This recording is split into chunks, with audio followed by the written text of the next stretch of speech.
minute on ko akatité to ko ko pesa position pour monter pour l'état santé yango na biso na soki ngapi na biso bo soki batali pesa que non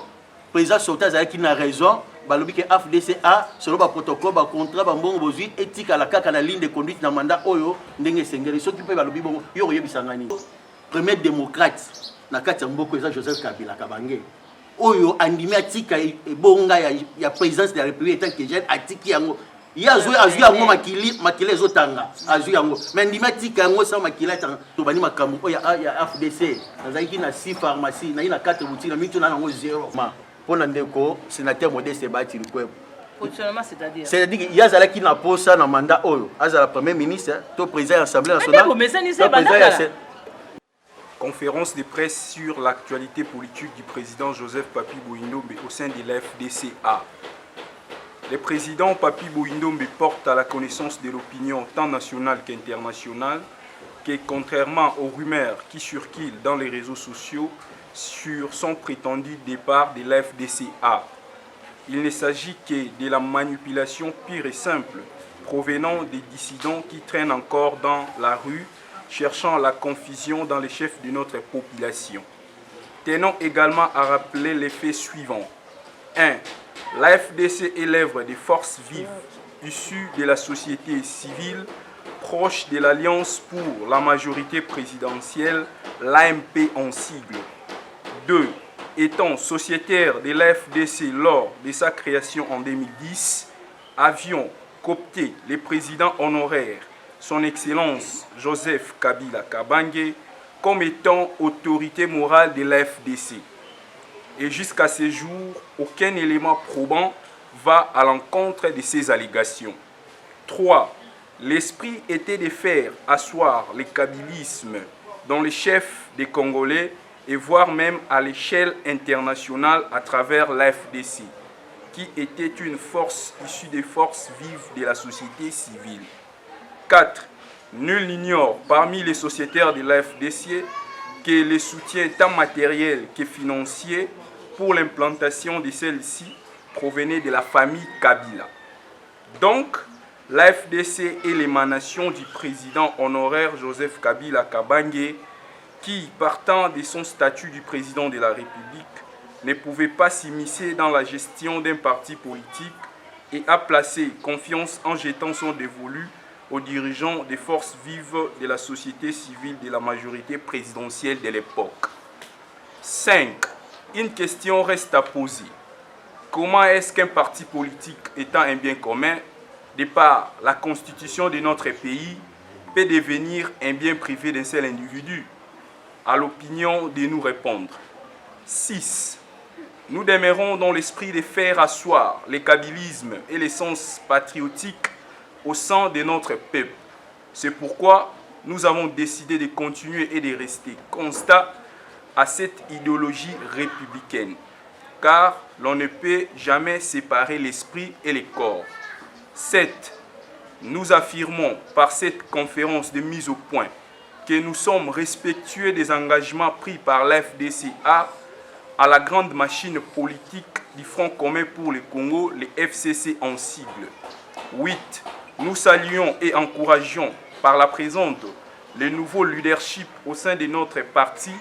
qui est chapeauté par son Excellence Dr Nene Ilunga Nkulu, ministre de son État et autorité morale de l'FDCA, et Patrick Djanga, président ad intérim de notre regroupement politique l'FDCA. 9. Pour clore, nous travaillerons corps et âme pour pérenniser l'esprit de cette grande machine politique, l'FDCA, pour le bien-être social et l'intérêt général de la population congolaise. Nous avons dit et nous vous remercions. Mbote boza ebele ya Rolanda biso na ngunga oyo na kati ya magazine na bino ndakisa ndakisa magazine ya curiosité ndenge baloba na lopoto magazine nde tuka koyeba nini esalemina nini esalemite boko tuna toza wapi ndenge décor ya sima esi elakisi toza na FDCA epa ya mutu moko na yende tungitu beta masolo ya FDC ndenge sima ezali nazanga mokote nazana ndeko debout aza na réalisation pe ba image na ndeko papi ba ba kosunganga to solo na invité nanga o na poni lelo pona kobeta masolo yango toza na président papi président boni ya ndeko journaliste na sepeli mingi ya koya kosolola na émission ya biso bakinois na esi bato mingi bayebi nga na kombo ya Joseph Papi Boindombe Balondo cofondateur de l'AFDC le doyen de tous les présidents fédéraux. Il y a le regroupement AFDCA Oyotobundi depuis Kala na kati ya mabele ya Kinshasa précisément na Tchango. En tout cas, ozana yo doyen mais pas cofondateur quand même. Wana ngo sanisa makamka les bandi bola to bandi. Ndeko nazali cofondateur ya kokoptete. Biso de bato banda masolo oyo. Masolo ya AFDC to banda yango tant to monite ba bipolariser ba institution d'appui ya mboka. Ba comme opposition majorité. Ba institution d'appui ezala ya seni ezala nini nyonso te komi kokabola opposition na pouvoir tolobi boye na expérience de qui a bonne gouvernance tolobi to kinosa la politique active yango de qui mokano ya ko créer AFDC mais na kati pona ko créer yango comme tozaki déjà société civile o tozaki na kati ya majorité présidentielle oyo bana ko tambwisama na président sortant Joseph Kabila Kabange yango wana to sangana ki ba force vive ya majorité présidentielle tozui décision to moniye to solo na ye a autoriser biso apesi ndingisa lokola ye azaki président public mo c'était apesi biso ndingisa wana apesi to sali yango tant to sala ki AFDC Alliance des forces démocratiques du Congo première lettre de combat qui to acopta qui l'autorité morale de l'AFDC le président sortant Joseph Kabila Kabange nazali l'un des signataires. En tout cas, wana za maizaki ya kubomba ma ko mo masiku ko mo ko wela nezali toko ko yeba AFDC botami wapi. AFDC toujours ko parler AFDC na AFDC. Bandika na AFDC. Na yebisio AFDC et botami à partir ya ba leader ya force vive na Kinshasa. Il y a majorité présidentielle. Nangongana nito waneki kotambwisa yango te tozaki ensemble na époque wana moto azaki moto molo na yango ya kati ya ba force vive wana ezali les camarades les sénateurs Modeste Bati Lukwe yende tochaki en tête bino nde bochaki kasi pona kozala en tête na kati ya ba composants to bi ki to baneki kopona ke mutu tel bazala ne ezali kopona poto utaki ngana zali coordonnateur national ya société civile congolaise de proximité des humanistes na kati ya composants ya société civile tant qu'il y a des présidents ya Sosiko yango wana biso do tsekiye na tête parce que na tête to ndoko kende na nzela wana nzela nyonso bazalaka na leader azalaka liboso yango tant makanisi wana epesa maki yango to monaki ki to solola yango to solola ki yango na bénédiction ya président honoré nde makambo nyonso esalaki ezala machine ezala na marche. En tout cas kolanda yo c'est que vous avez déjà fondateur quand nous lobi ya solo wana mozaki na poste nini ndeko na koyebisa yo na lobby ke na composante ezalaki ba leader ya ba structure ya nini moi je suis le leader des humanistes de la société civile na kati ya composante monene to sakizaki au chapeauté na Sosiko nde to sangana ki biso nyos na composante alors na kati ya Sosiko na koyebisa pour l'information nazalaki membre ya comité directeur na suka tango to créer AFDC na komaki vice-président national ya Sosiko ya société civile du Congo. À ce titre, la concertation nationale et tant que vice-président national de la société civile du Congo. Vous avez déjà moi grande partie à Yamakamaka FDC, mais comment la Kamakama Mouké pour Kabolibino, oh Kengambo, Baoba Kengambo. Ndeko na koyebisa yo tiko zo lwa do Kengambo. Ezali kambo ya AFDC a otobengi regroupement. Kwanga. Te ezali kwanga to moni neke ezali awa il faut na occasion oh ko zo masoda ya bana ya Kinshasa bana Kinshasa ba comprendre ba yeba vérité vraiment AFDC a ekelema kindenge nini na kati ya majorité présidentielle tango bazui décision oyo ya niveau yo etali sei pour na ba parti politique na majorité présidentielle oyo biso dozala ki membre batala ki ke ba parti mususu ba kokokate ba parti ozomonaki bakokoka bakoki mpe koriske bakomisi CIT yango tolobaki tokende na méthode ya baregroupement na initiative ya président sortant Joseph Kabila à travers majorité présidentielle yango wana na initiative wana bomonaki baregroupement ebotamaki ebele selon nde tozalaki kosangana mais nakoyebisa yo moto azwaki initiative baregroupement esalama na majorité présidentielle c'est les camarades du président sortant Joseph Kabila Kabange yango wana na baparti ezalaki na en tête AFDC na biso ezalaki mpe makasi akompreki na balide bazalaki na kati bauta na société civile ezalaki na makasi yango wana baparti ya majorité bayaki kosangana autour na biso nde kosala oyo babengi AFDC a nakoyebisa yo condition ezalaki mpo ozala na regroupement ya parti ya majorité mpo ozala na parti membre ya majorité présidentielle soki outi na opposition okokota te nde tosalaki eloko wana na impulsion na initiative ya président ya sortant Joseph Kabila Kabange mpona komona même bastati batexte oyo toza na yango ya FDCA ntango tosali yango avant to approuve yango tokende maki kolégalize yango ekendaki nano epa autorité morale Joseph Kabila ye atangi yango aza nzambe te eza organisation topesaki ye confiance yebaka basociété nyonso tu mpo makambo etambo malamu fo ezala organisé so makambo eza organisé te kotambola malamu te tokoloba neti par exemple soki na ndako bino nyonso boza bapapa estce ndako ekotambola malamu faut papa zala maman zala bana bazala ngo bengi famille rappelle na batu te yo koti 2 ans tango kobima muninga pa koti ba bino etikala bongo mutasimba te mais na koyebisa yo premier démocrate na kati ya mboko eza Joseph Kabila Kabange oyo andimi atika ebonga ya présidence de la République tant que jeune atiki yango ya azui yango makili ezotanga azui yango mais andimi atika yango sa makili atanga le to ko benga alternance la génération surtout lo bato est-ce que eza pour Joseph Kabila te ngala autant de botamaki makmatela so yeba tango 18 ans abuki na constitution eza nango normal akende est-ce que zaki suma alternance na kati ngala ko asali premier mandat asali deuxième mandat souci na yezalaki nini souci na yezalaki ke tango yazo kotika pouvoir o na alternance makambo kende malam makasi ko mboka nanu makambo ezaki na nungu est-ce que zo ba ngonga wana ba négociation ezalaki ezala batu so ba isaki babite même ba occidentaux so ba isaki babike ndima otika makamba contrat léonel oyo ndimo pesa biso boto tika ofana na ebonga nde bato ba oumela na yo ya lobité ngana zo yebisa yo za bongo te mais ye comme penza mwana oyo ya Laurent Désiré Kabila formé pour l'intérêt du pays a lobité biso yaki na mission pour la kobongisa mboka oyo photo za nanu ba exemplaire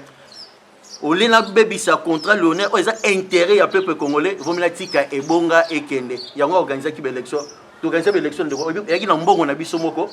ezaki facilité ba congolais ba sépa na élection wana te mais tant ya kozwa mbongo pour ça yango moneke poussa moi moké mais pona ko laksa bino ke alingaki élection salami et puis eloko mo ya kokamwa candidat oyaye akatani atiki pouvoir na mutu ya opposition ndeko bolingo lisusu ni pour comprendre qu'il y a un vrai démocrate na koyebisa yo moi j'étais kabiliste depuis les Kabila les pères nazali batu oyo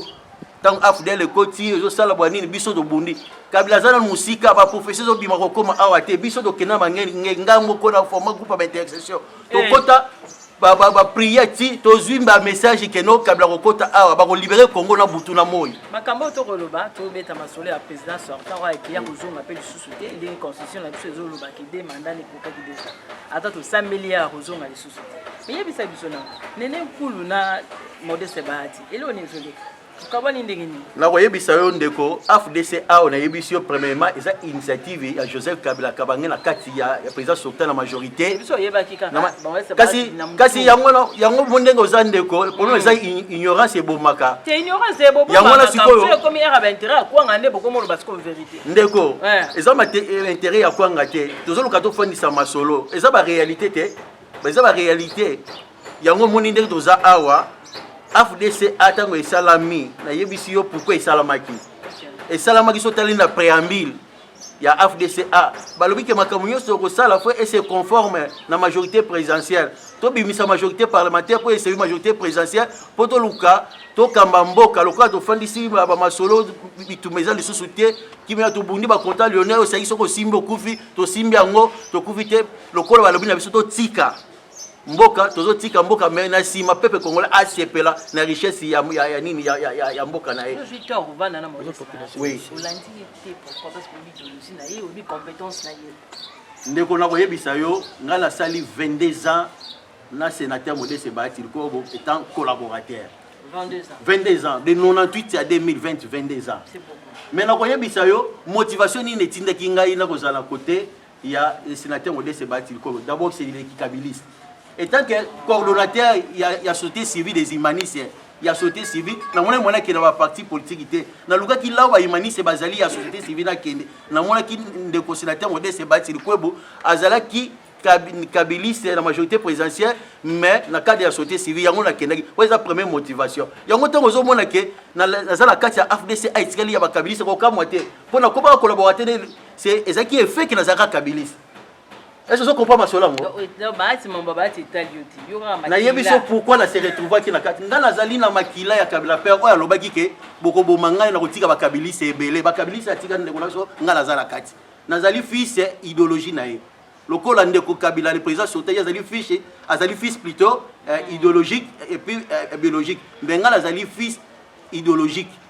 Il y a Laurent Désiré Kabila. Il y a le col qui leader qui a préparé qui pour que Actika au Cameroun c'est Joseph Kabila. Azali preuve. Mais comme Azaki préparé, à Kokiti a commis ma Cameroun à tracer les bisons de la route de la Colane. Et ça c'est un de Konangai.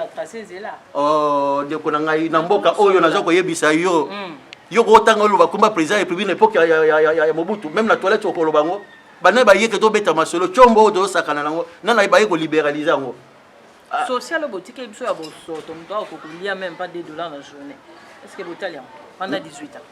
na boye bisayo le président à l'époque ya Zaïre Joseph Mobutu alobaki ngana kei même to ya na simanga wa okimata na kilote obi konsa tika gembo ngala koye bisayo ngala na botami na olia 5 fois par jour to comme nango 4 fois to comme nango 3 fois et comme une fois ba masa monsieur comme système ka balambi fufu batia ndao mwana kelo luka musuni nayo oye makamone le kana awa bobo lo ba comme s'il y a pas une transformation la carte ya Kinshasa oyo na ko sindeko na itanki ba démocrate ka mais na koye bisayo bakotonga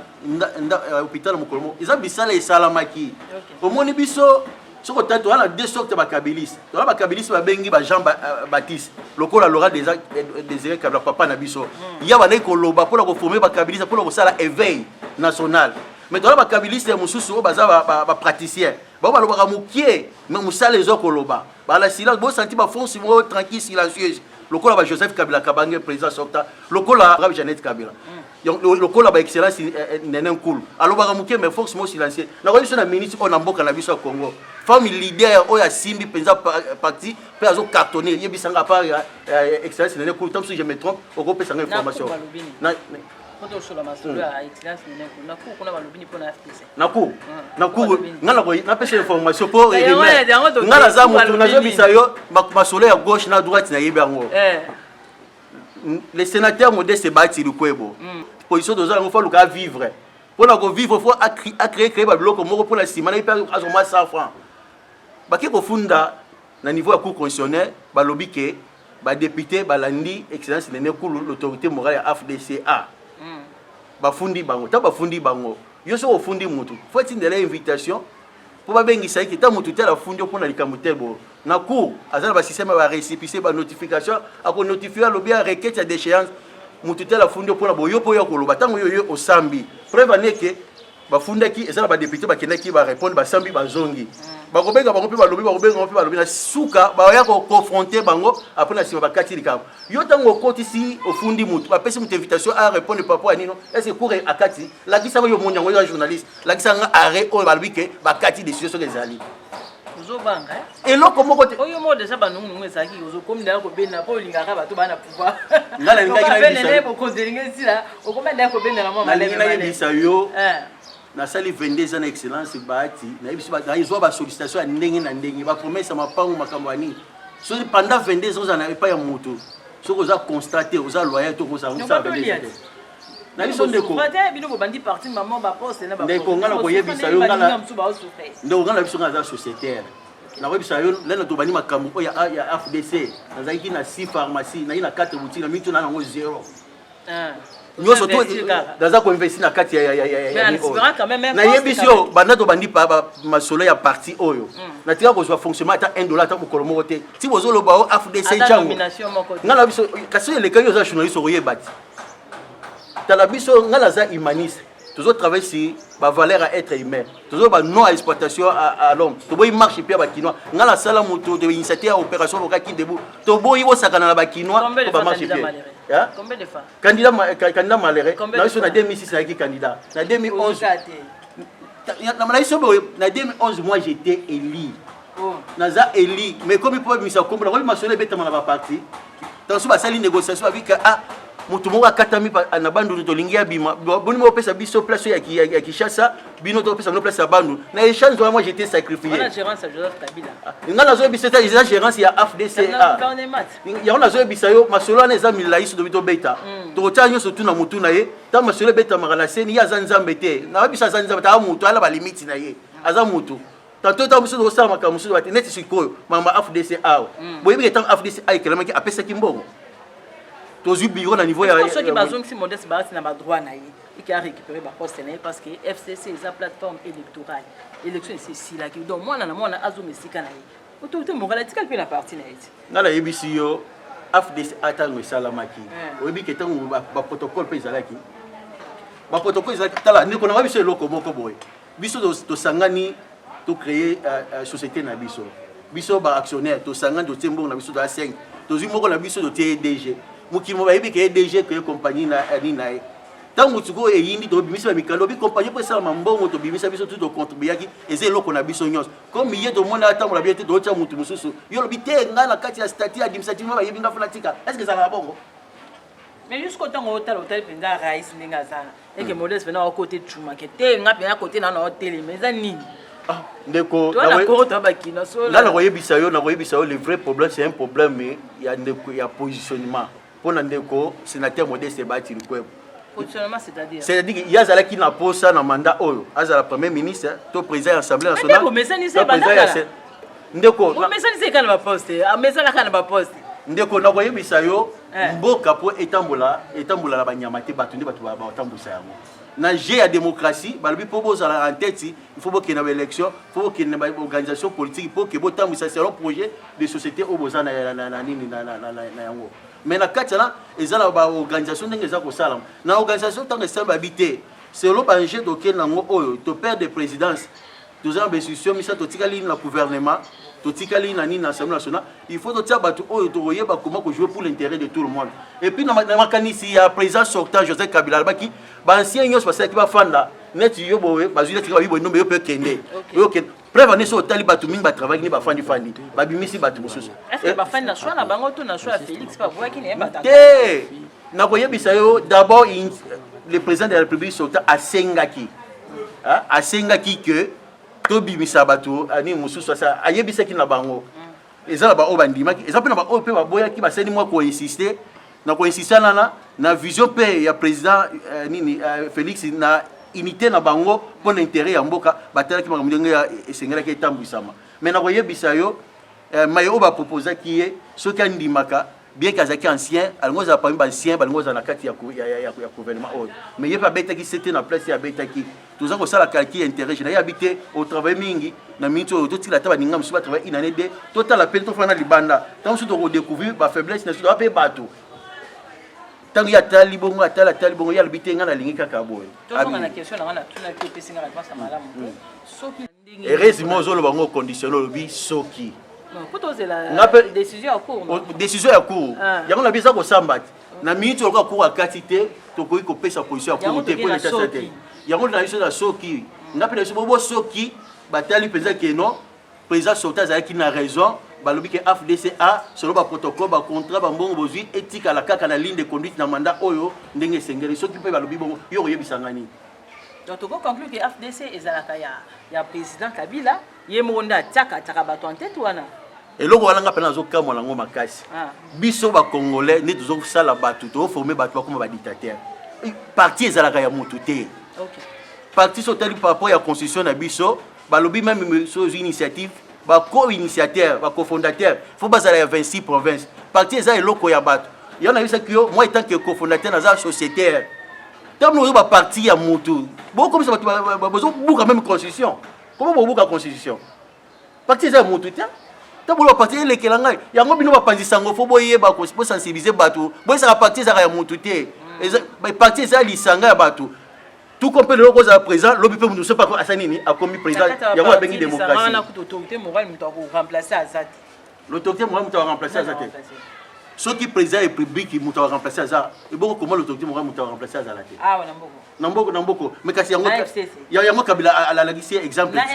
atiki président ya république remplacer Azali ngana yebisio so atiki président ya république et l'équipe même ko autorité morale FCC mais atiki yango tout le monde exemple là tout le bateau le batté en tout cas to banda qui a un discours moko et ça pour le presse na yo c'était dit à quoi tu sais to banda qui nango ezaki pour reporter lumière OK au moni makama FDCA oyo bato mo mona on est un bien privé à mutu moko eza bien privé à mutu moko te na koyebisa yo ke na ba contrat ba protocole de signer qui na vrai initiateur ya ba regroupement ya majorité présidentielle tant yo lobby ke ngani na lungwe ça dit que ça auto exclusion na yo tant que ça auto exclusion na yo comme yo ça qui en tête théoriquement vide donc c'est une réponse à la cour batu bazala qui sko ngana koyebisa yo na cour na zoko kende excellence l'autorité morale nene nkulu na président national parti janga bazala pe na ba document ba preuve o bazala ngo o bazala ko lakisa ke soki tozwa ki mokano oyo tozo ko mériter ngo règlement intérieur sur lobby boy tala tala par exemple on sima comme ba député bazala ba règlement d'intérieur na bango et lobby ke ba député ba ko sangana bango moko ba ko pona muta otambwisa bango pona makambo tali groupe parlementaire ba député ba sangani ba bina groupe parlementaire surtout otambola na songolo mpakala yo lobby oté voilà ko songolo mpakala pa lungu fa bo tambola selon ngai eza bongo te kasi ndeko yo kasi démocratie oui papa Tshisekedi pour aya osala biso démocratie une grande école à travers Mobutu oyebaka pona ko sala eloko etambola be bonga bato ba yebe yango malamu siko soki lelo ke attenance yeke ta de vrai problème na koyebisa yo to yo kaka la mikila poto o batu ya gauche na batu ya droite o mutu ya gauche abimi président mais azala majorité te akona batu ya droite pasa to yo kaka la masolo siko biso to vivre ngo na Congo eza ko tilika ba wenda mulaité ça une expérience na monde mais na koyebiso boni na ngina biso secret moko problème ezo poser na Congo siko ya nini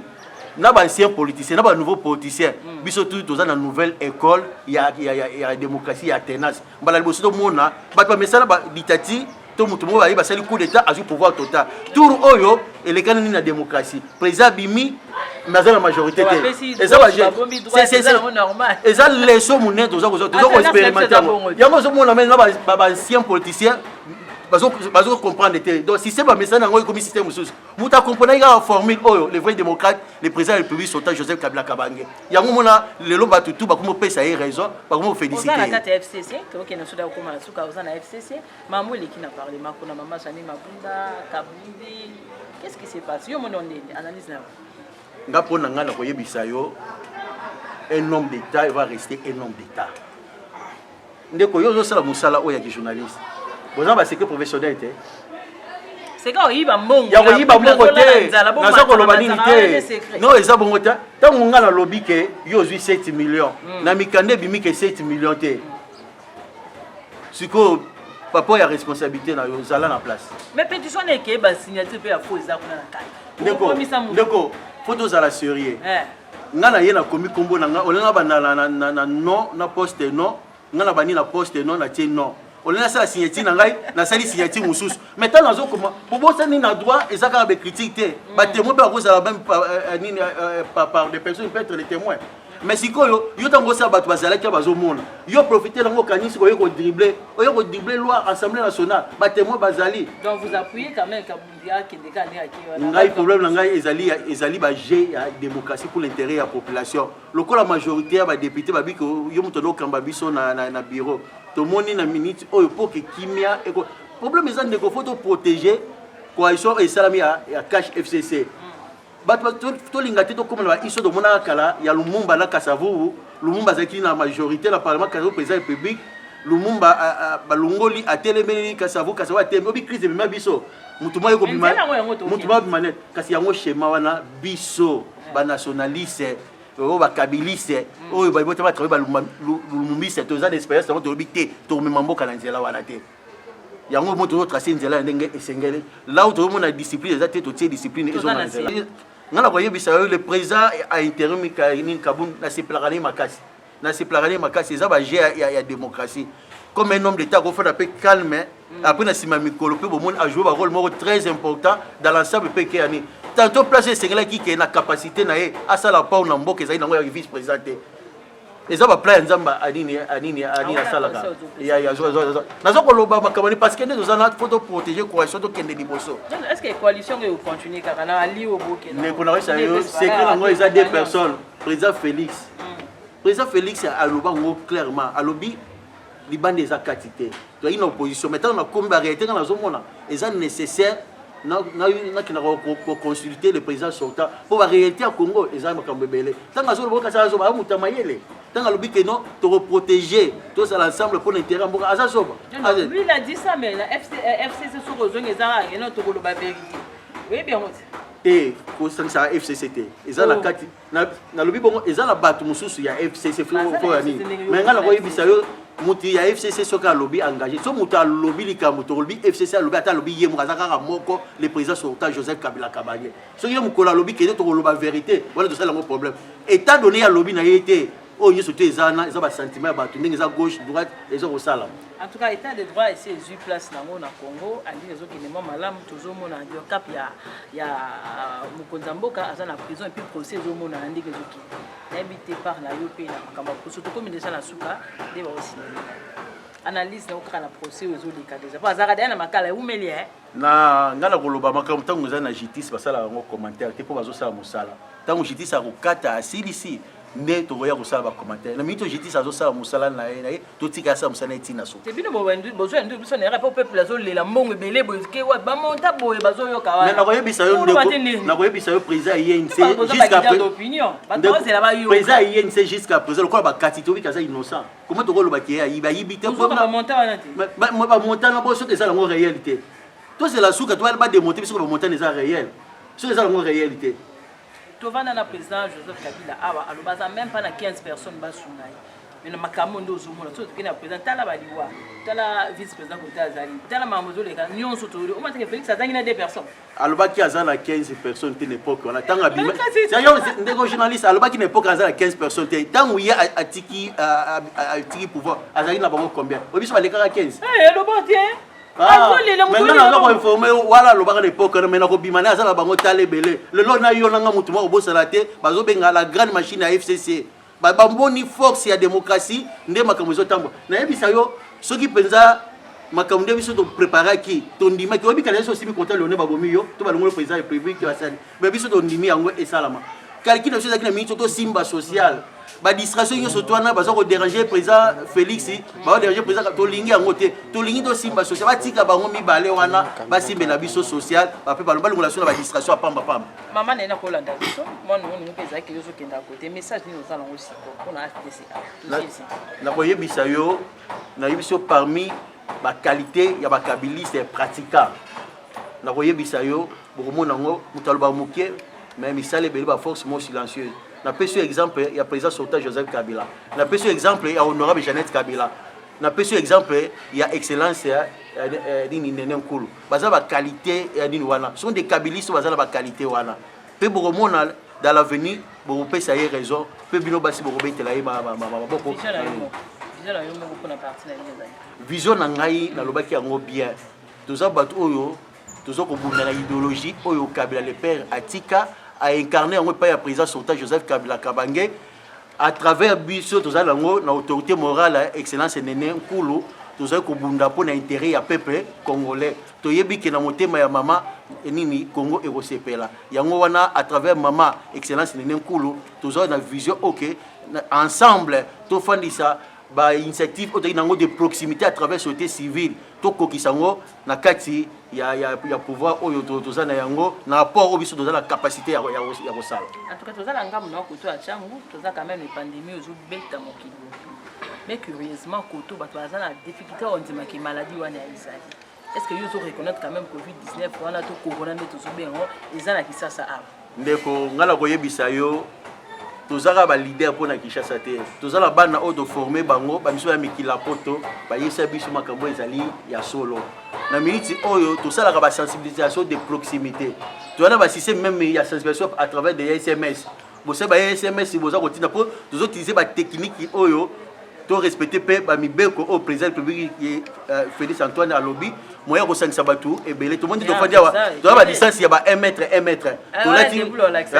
to